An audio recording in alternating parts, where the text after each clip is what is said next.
Hello everyone, welcome back to the channel. In tonight's episode, we're reacting to Manchester United winning a game of football against Crystal Palace on Sunday in the early kickoff. Look, we had an absolute nightmare on Monday. Obviously, the watch-along was done between you inherited a little bit of a Everton top for the night off our very good friend, Mr. Liam Roberts, who's also an Everton fan. So that was horrendous. And look, I've sort of been done with this for a while now. This whole project just feels like we're flogging a dead horse, really. Yeah. And then we go and win a game. And this seems to happen every so often. We had a 3-game win streak, and then we didn't win for 3, and then we beat Palace, and everyone's like, Palace is a tough away game. I'm just a bit like I don't even really know what to think. I feel like every single win, there's always like a little bit of an asterisk. So it's like Chelsea we're down to 10 men. Liverpool were awful. Yeah. On Sunday, they played on Thursday against Strasbourg.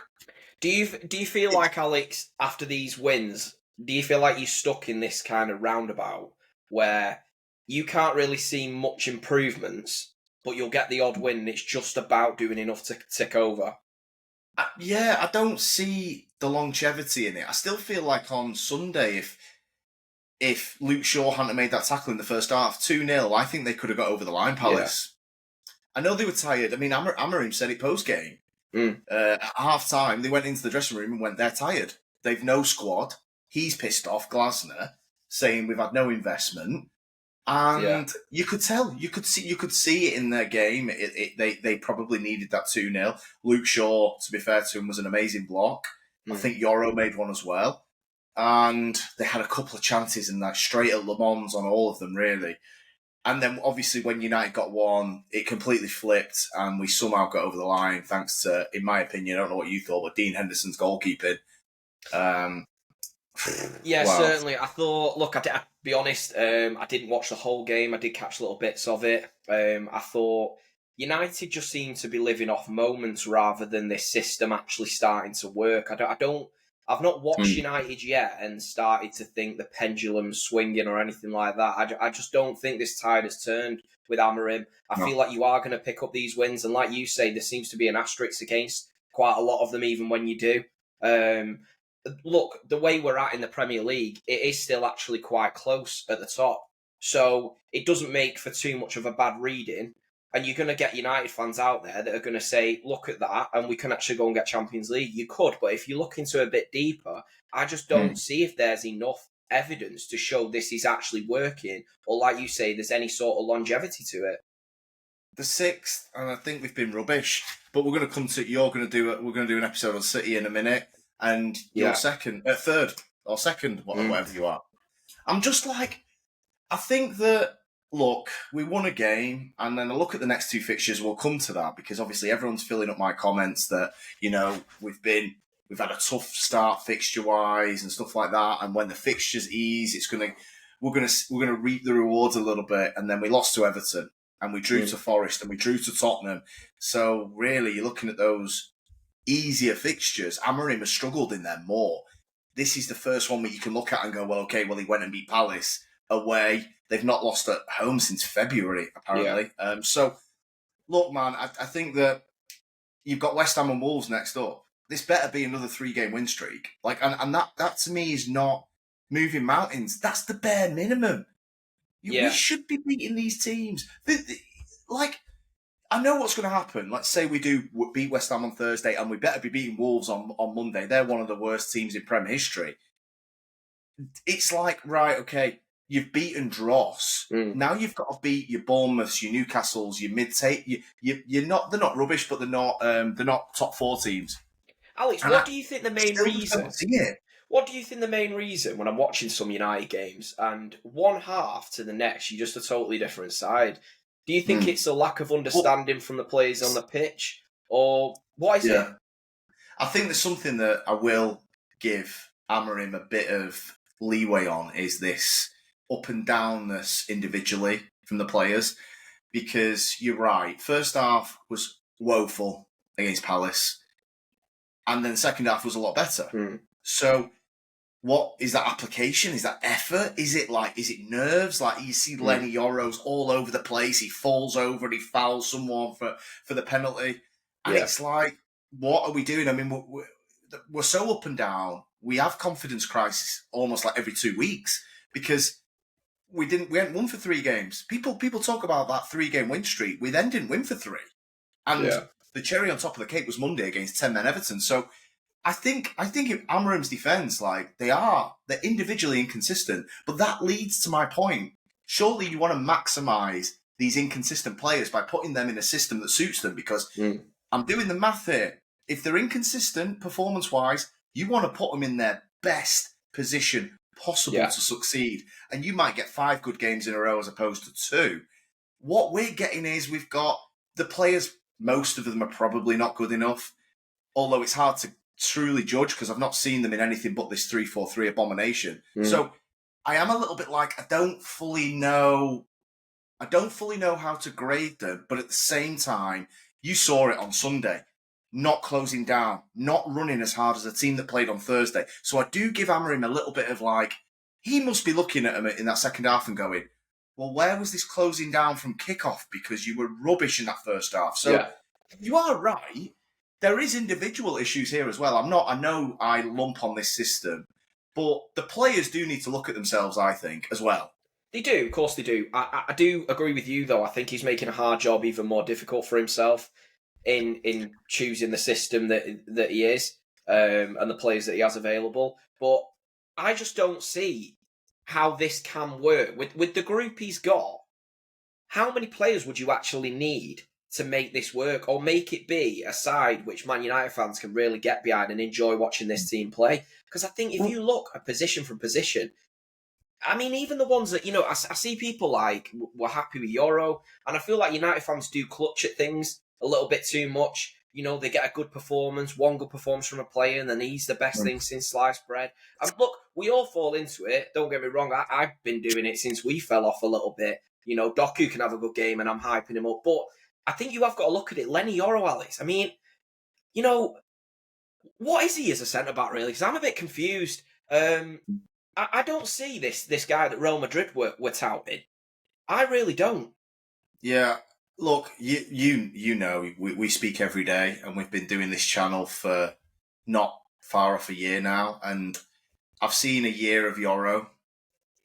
I'm not convinced with the ceiling of this guy.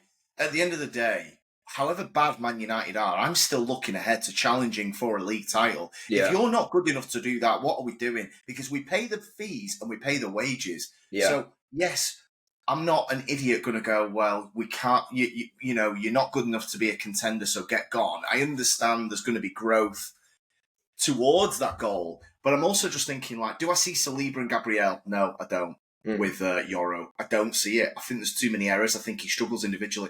My biggest worry with Yoro is that I was trying to think the other day. Obviously, another ball's up Sunday when he falls over and fouls the guy for the penalty. Yeah, I think, what does he do brilliantly? People talk about the next Rio. You're right. United fans love it. What does Yoro do brilliantly as an individual? And I've got sympathy with the back three because I'm sure he's not used to it in his career. He's probably played in a back four in France. The only thing I think Yoro does elite is recovery pace, last-ditch tackles. Do you remember what Maldini said?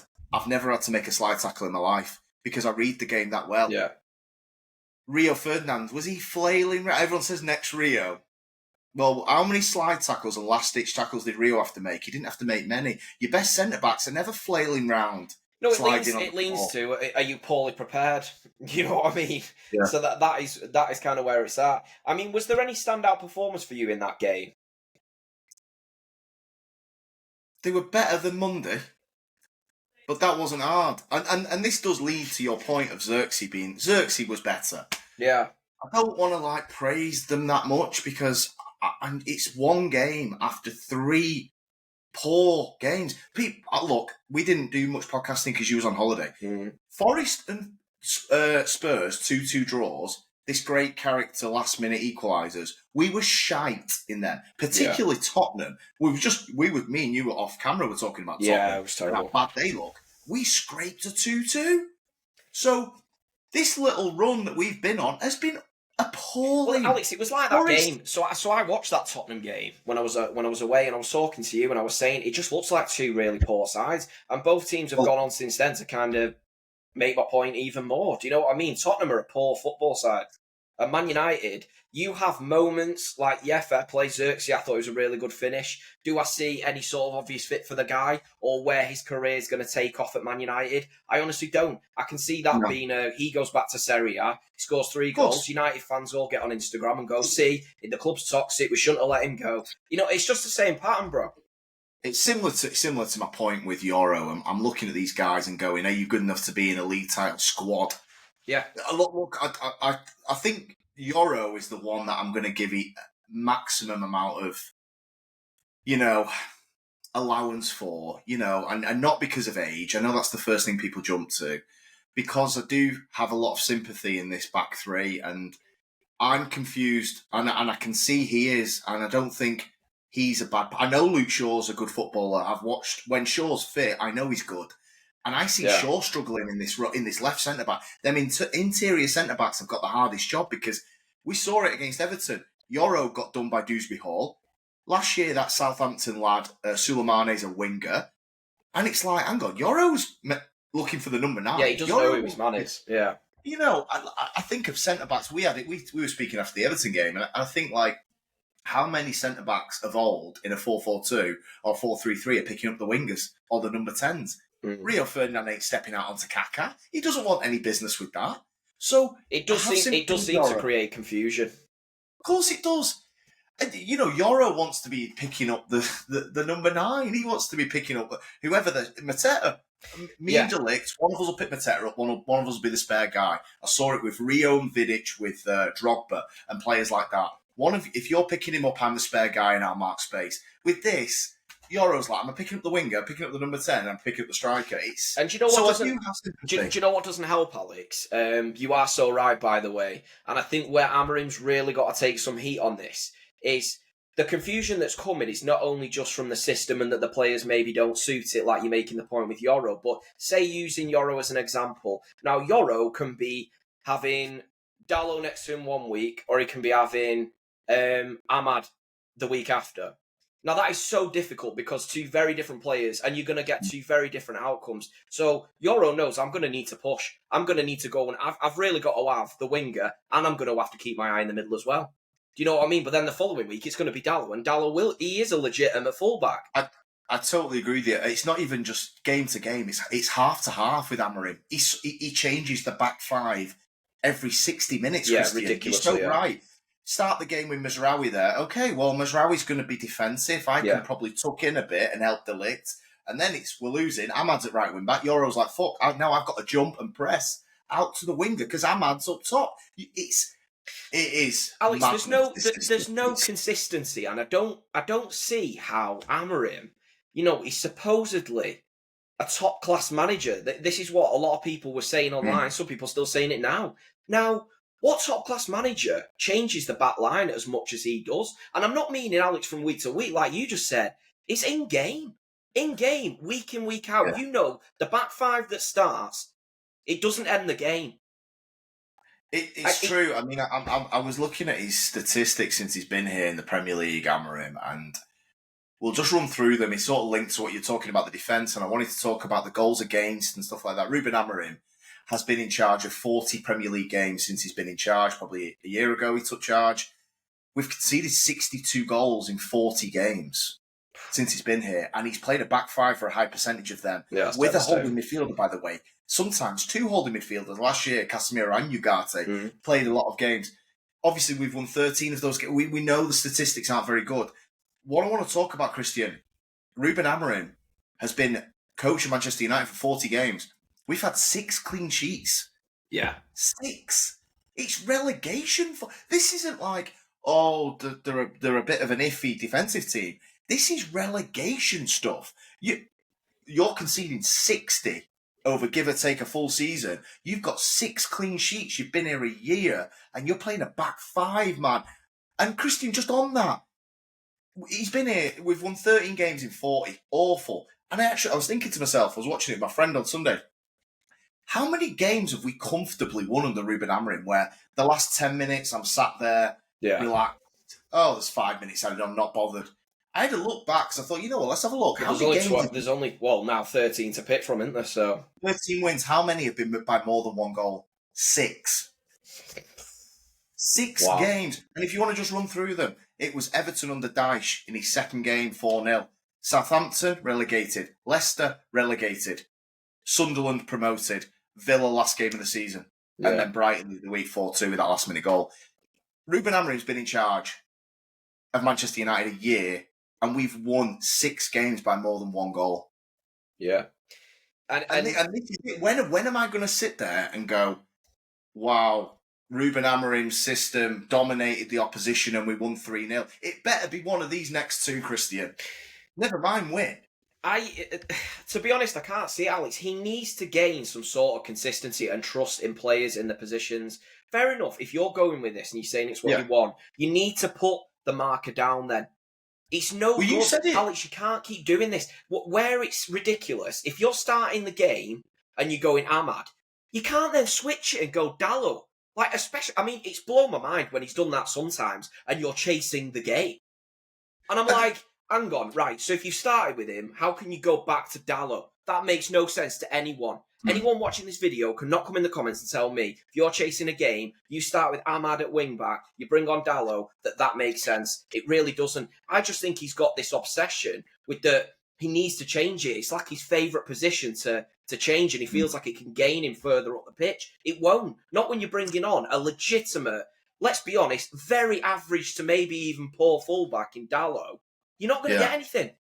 He's 5 subs is the worst thing that ever happened to Ruben Amorim, because the fact that he has 5, he thinks he has to use them. Changes multiple players in the defence, and this is the thing. Like I said, if it was like a Mourinho, Conte defensive system, and we're just a bit boring to watch, but we keep a load of clean sheets, we don't. We're actually like, we play a back 5 and we conceded 62 goals in 12 months. We've had 6 clean sheets in 12 months. We don't convincingly beat anyone. This is my point. Beating West Ham and Wolves is not good enough for me, because I'm looking at these 2, particularly Wolves, Christian. On Monday night, that better be 3-4-0. You better be pulverising them. Don't be, and even if it's 2-0, I want a dominating 2-0, where it's like, okay, like Villa at the weekend, only beat them 1-0 in fairness, but they were the dominant team. Wolves never had a sniff. I'm thinking, United on Monday night, we better be all over them, and actually overwhelm them with this 3-4-3. If Wolves have a kick, and God forbid get a point, he has to go on Monday night. Yeah, I do agree with you, mate, but I just can't see it, because for me, when we sat here and we did that watch-along of the Everton match, and you look at it, obviously United fans, I mean, all fans are quite reactionary, but United fans especially, they will go heavy on it, and, he's not the right man for the job. And then he gets the win at Palace and everything's gravy again. And I think this is why he's doing just about enough. And United pride themselves that, they're going to give the manager a go. We're not a club that does sack managers, even though you are. I don't know where that's come from. You sacked till you get it right. And you've done that post-Fergie. But I don't see it, Alex. I can't see you putting together enough of a run, because he can't pick a team that he settles with. And until he decides I don't see any change. You're going to get these results where you're going to have a 10-man Everton and you look absolutely toothless, and then you're going to go and beat a team in a bit of an opportunist game because Palace are fucked. You know what I mean? I'm not being too harsh on him, but it didn't impress me from that game. Palace did look out of it. You're so right. You're talking about relationships, and that's the thing where he doesn't pick a settled defence, and we're conceding 60 a season. That's the facts of it. He's making 3 changes a game, all of them to the back line, and then he'll change a couple of the forwards, because Casemiro and Bruno plays every minute, so sometimes Casemiro comes off for Ugarte. The other subs are all defensive. It's Shaw's off, it's Dallo off, or it's Ahmad off, or Mazraoui off. Or Dorgu never plays 90. It's not sustainable. You cannot. Put it this way, we've conceded 62 goals in 40 games under Amorim. It's not going to get better with this constant changing. No. if he played the same back five, I still don't buy the system, obviously. If he played the next 10, 11 games and the back five was pretty much unchanged, and I'm talking 90 minutes as well as game to game, I could at least go, well, he's giving it a chance to gel, like you said. Yeah. Like, Shaw and Yoro are like, I'm a coming or going, quite literally. Because there's a whole, you said it perfectly, there's a massive difference if Amad Diallo's at right wing back or if Mazraoui's at right wing back. And Yoro, that could be 30 minutes to 30 minutes. So I think... There's wider effects, Alex, as well. If he actually keeps it consistent and he does decide, look, Ahmad's going to be the wing back, we're going to give this 10 weeks and we're going to really go at it. We want to create some relationships. Now, okay, what you are sacrificing is, Ahmad is no defender. We all know that. But what you could do is you could benefit offensively. You could gain some relationships. Him and Mbeumo, they could get a bit of a relationship struck up. And Cunha, obviously, you want in that mix too. He did it at Anfield, Christian. He did. Ahmad. Exactly. This is what I mean, Alex. I don't understand it. Do you think things happen and they completely destroy his confidence in something? So, like Bruno and Casemiro, for example, like an in-game event, you mean? Yeah, but not. It's not a consistent. For example, like Casemiro and Bruno can have stinkers and he'll just run it back. It doesn't. Yeah. There's no amount of being overwhelmed that he will go, actually, I'll pull the plug on that and put Ugarte in or Mainoo in, who we're going to come to. It's like, but with Ahmad at right wing back, when Forest scored the header at the back post on Ahmad, who was it? Gibbs White scored the header. Yeah. And we won 3 in a row, by the way. As soon as that happened, have you noticed since that game, Ahmad's been pushed up the pitch and it's back to back 5 at Tottenham, back 5 against Everton. He's changed it back, Christian, and I'm looking at this and I'm thinking, but hang on a minute, mate, you're not overreacting to other things happening in the game. Yeah. I feel like Yoro, he's desperate to pull Yoro out for Maguire. It's almost like a one error from Yoro, done. Luke Shaw, if in and out, not playing great, he gets a game every week. Casemiro, Bruno. Do you get what I'm saying? Yeah, 100%. And I think this leads to what I was just saying, though, Alex. He's got to give them more opportunity. I mean, you look at... So, if Ahmad is getting beaten in his own box to an header, you're sort of going to have to let that go. You're choosing to play him there. You've come up with this ideology that you're going to move him and play him as a wing-back. Mate, well, you're going to have to accept that his defensive ability ain't really going to be there. What you're doing it for is to gain offensively. So I don't really understand. How is this not in his foresight to think that this is going to come about? So then you can't let one thing happen and go, no, that's it, I was right, I'm going to go back to Mazraoui. It can't happen. You're never going to progress. Yeah, exactly. I wasn't that overly bothered with the back post header from Gibbs White. Like I said, at the same time, you can point to the Anfield goal where Ahmad was on, Kirkes was pushed out to Ahmad, and he slips in Mbeumo, who runs off the centre-back. Centre-back doesn't want business with a winger, and Mbeumo puts us 1-0 up. So you pick your poison with that Ahmad right wing-back shit. To overreact, and this is how I feel he does, I think he does lose his head on certain things, Amorim, and I think Yoro for Maguire's one that he'll make off the cuff. Ahmad, he will change that if he can. He's no confidence in it. It's make sure system. Nobody with a working pair of eyes wants United to play wing backs. You're choosing this, so you've either got to be all in or all out. Do you know what I feel, Ali? So we've been talking about this maybe for like 10 minutes now, yeah.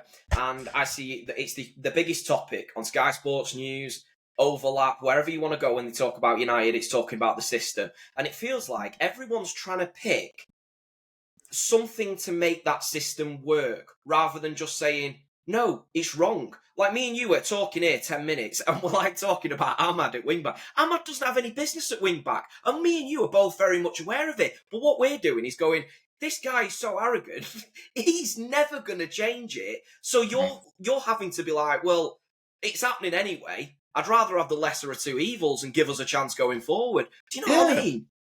Obviously, I don't want it, but I know there's no point. There's no point me talking about it is what it is now, anymore.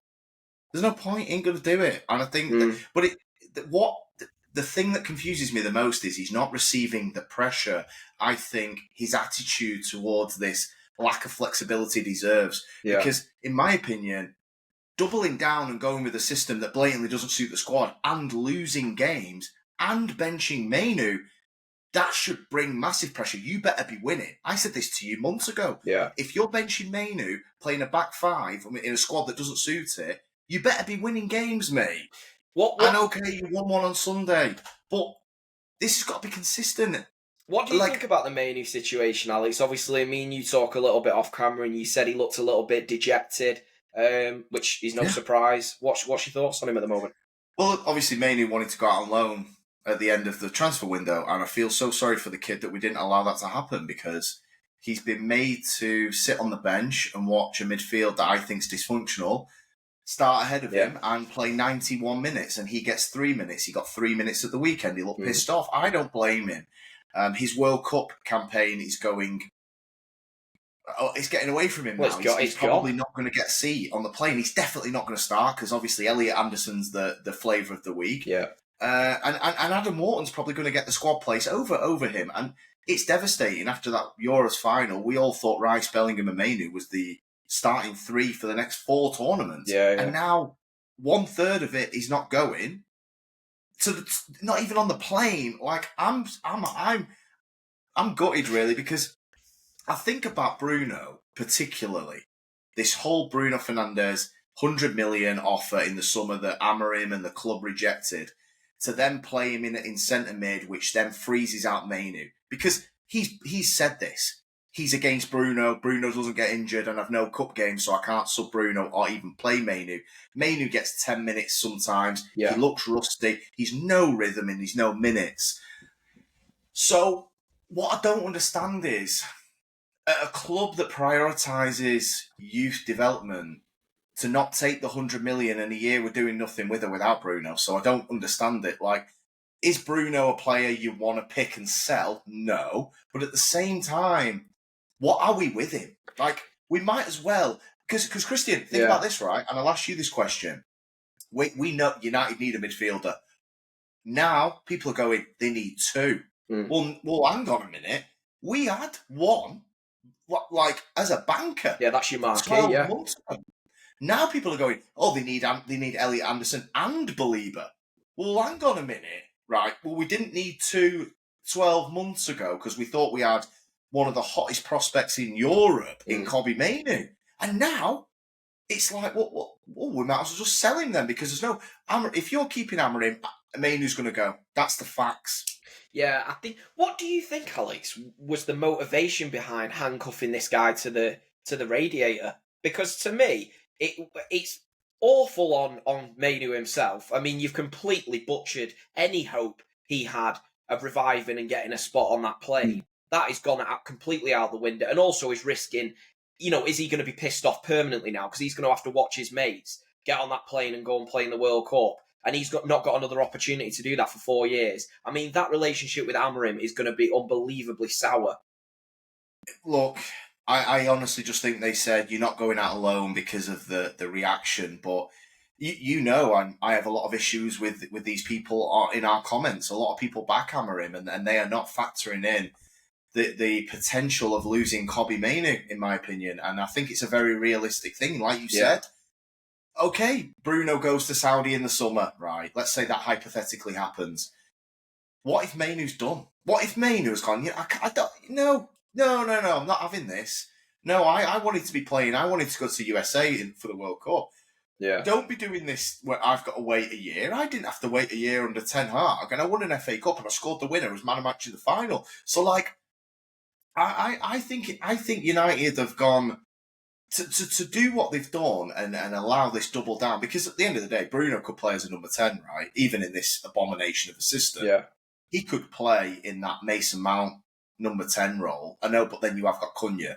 But what's interesting to me is, when Cunha's been injured and he's been in and out since he's been here, he's gone Mount and stuck Bruno in centre mid. Yeah. He's not... The easy option would have been, I'll put Bruno in Cunha's position and bring Kobbie in to play with Casemiro. He's not done that. So, Mainoo's like, Bruno never gets injured. We've no Carabao. We've no Europe. I don't know, Christian. I mean, can he? How public could Mainoo go in January? We're 3-4 weeks from the transfer window. How public could Mainoo go here and go, if I can get myself 3 months at Bournemouth on loan, I get a seat on the plane. Look, he's human. He's probably having these conversations with his friends and family at home going, if I stay at United, I'm not going. Alex, he already wanted he wanted to go anyway. Do you know what I mean? So he is inevitably going to push a lot harder in January, as he should. He has every right. I think Amorim's created this mess. You know, you doubled down. I think, look, Bruno, you know my thoughts on that situation. As much as I think fair play to him that he's not a sellout and he doesn't just want to go and earn a load of bank and retire into the sunset, fair play to the guy that he does want to play at the highest level in England. However, I think if Amorim would have sat down with him and had a chat and gone, look, we have had this offer. Thank you for everything you have done for this club. You have dragged them out of probably the shittest era. Well, not dragged them out of it, but dragged them through this shittest era. And you've been one of the standout players. Thank you, but we're going to go in a different direction. And I think Bruno would have been like, do you know what? I'm not staying here if I'm not wanted, and I have got a lot of cash on the table here. And I think he'd have happily stepped aside. Now, he chose to not go with that option. And now he's playing Bruno in a position that, really, we're looking at this, and, you know, we've seen ourselves this year with Salah. And you know you don't get any warning with these boys, Alex. It can suddenly go over a cliff, and there's no rescuing it. That £100 million offer probably ain't ever coming again. And United had a golden opportunity to rebuild. All these idiots that are going, oh, we need Belieber. Well, I don't know why you're saying that now, because you were all chuffed saying Bruno's got to stay. So I don't get it. It's just an insane situation. For the sake of a 12-month, what even is this season? If we somehow scrape Europe, it is going to be 6th and Europa League. There is no way we are finishing top 4. You can forget with or without Fernandes. And this was my point of, well, we're in transition. I think that's a given. Why not just give the keys to Mainoo for the full season? Because then you could sit down and go, do we need Elliot Anderson? And I'm not saying Belieber because he's not that good. So people need to forget him. Anderson, okay, he looks... look, you know my thoughts, Christian. 100 million on these midfielders who can't score and create. I don't get it. But anyway, Anderson does the job. If Anderson's your man, fine.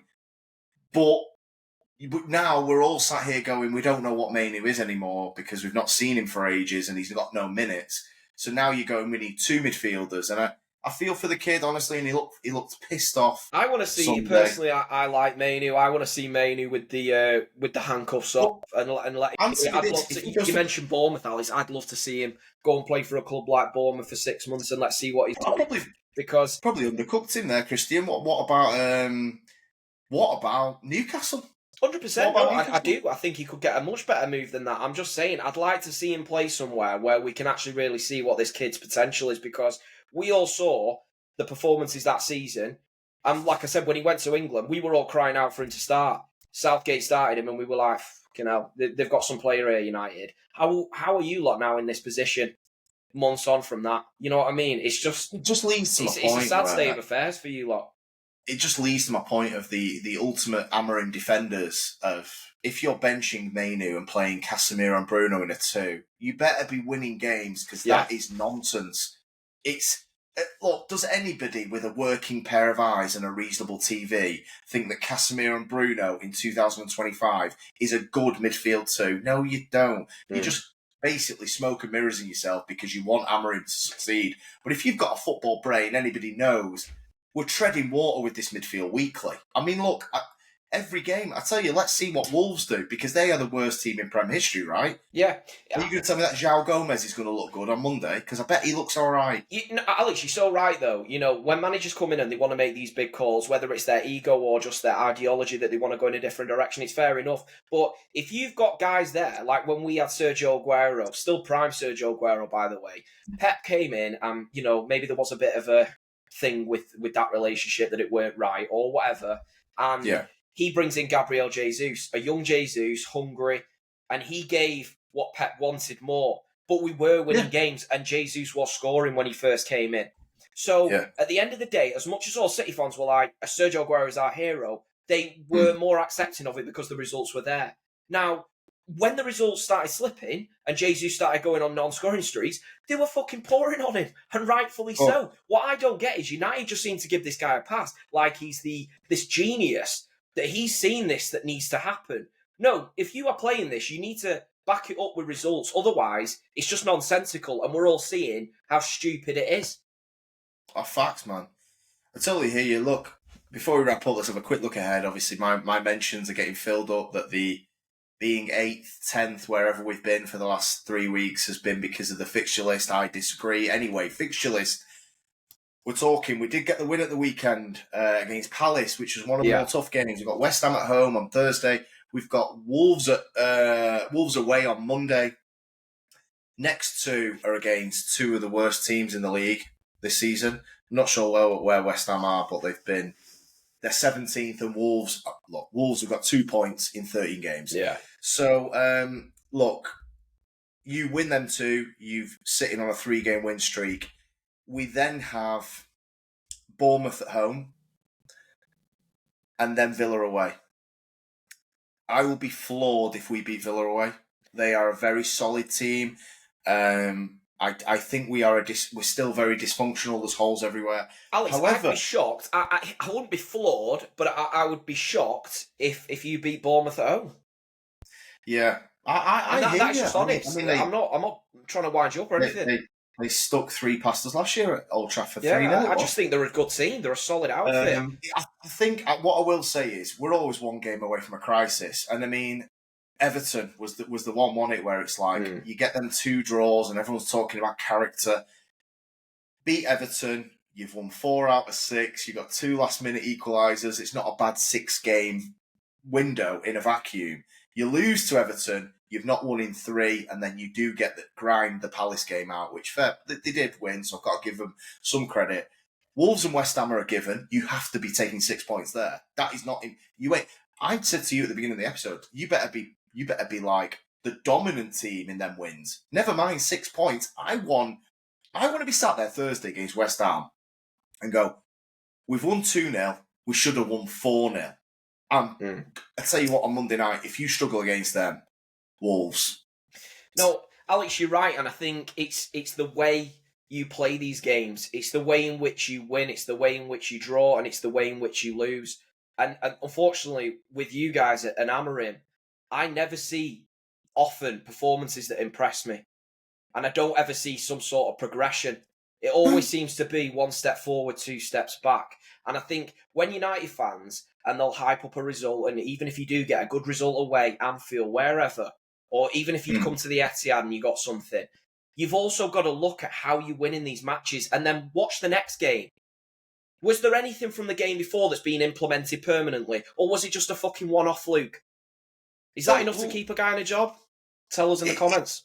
I mean, look at Sunday. If Luke Shaw had made that last-ditch tackle 2-0, they'd probably get over the line, Palace. I doubt we come back from that. Yeah. You can't play the ifs and buts games in football. You are where you are when the whistle blows. Yeah. Win, draw, or lose. But you're right. Liverpool missed a fucking shit ton. If Cody Gakpo scores in the last minute 2-2, well, you're going to go, we probably got out of there with a draw. Never mind getting out of there with a win. So I totally hear you. Look, for me, forget West Ham and Wolves, because I'm treating them as an absolute given that we're beating them too, and we better be beating them too. I'm looking at Bournemouth, Villa, Newcastle, them 3 games. If he wins 2 out of them 3, this isn't Liverpool, Chelsea and City, by the way. This is Bournemouth, Villa and Newcastle. I will at least go, they are your better mid-table teams to beat 2 of them. I will at least go, right, good wins then. They will be good wins. I'm not going to lose my shit over them, but if you win 2 out of them 3 and you beat West Ham and Wolves, that's 4 out of the next 5.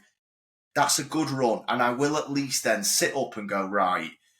But it's the consistency. The reason I don't think we're going to win 2 out of them 3 is because, and you're right, West Ham could be tricky.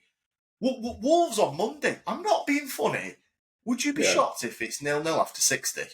No, not at all, because at the end of the day, we watched that Everton game and United were toothless against 10-men Everton. Yeah. So, no, of course we wouldn't. But I think it's a big run for Amorim because, and then we actually get Wolves again, Christian, after Newcastle. we must play them back to back quite quick. So if you do a double loss against them, seriously, that if he doesn't get sacked after that, that would be hilarious. If Wolves beat us twice in December, sacking him. Are you is doing, not Alex? enough. If that happens, are we getting a 24-hour live stream? Oh, I will explode if that happens. Christian, they've not won this season. Mate, that would be... What did you say? They're on 2 points. They're on 2 points and it's nearly Christmas. So if you put them on 8, if Amorim gets them to 8, that would just be hilarious. Amorim will be keeping them up. Yeah. And we signed Cunha. Well, you can already see it, can't you? Right, itself, doesn't it? Look, let's see. West Ham Thursday. You know my thoughts. You better be beating them. West Ham at home because they're shy. They've won 3 out of 13. So again, and how many goals have they let in? Christian, they've let in 27 in 13 games. If we are not putting goals past West Ham and Wolves, then we can just draw a line, sack him, and just get somebody else in. Surely. Is everybody on board with this? We can't keep delaying the inevitable with Amorim. Beat them 2 and then show me something against Bournemouth, Villa and Newcastle and I will sit up a little bit. Yeah. But that's where I'm at, and I think that's very fair. But look, we're 7th, actually. I didn't even realise. We're 7th. But yeah, it's better than 15th, and that's what they all keep telling me. So, Roll on Thursday. 1 game away from a crisis, FC. That's what we are. Yeah, that's it. Okay, mate, thank you for joining me. I appreciate that. Bro. And if you've liked the video, hit like, subscribe. Tell me what you think about Man United at the minute. Are these upcoming fixtures key for Ruben Amorim? Against your mid-table, easier opponents. Thank you for listening and hit a subscribe if you haven't already, and we'll see you on the next one.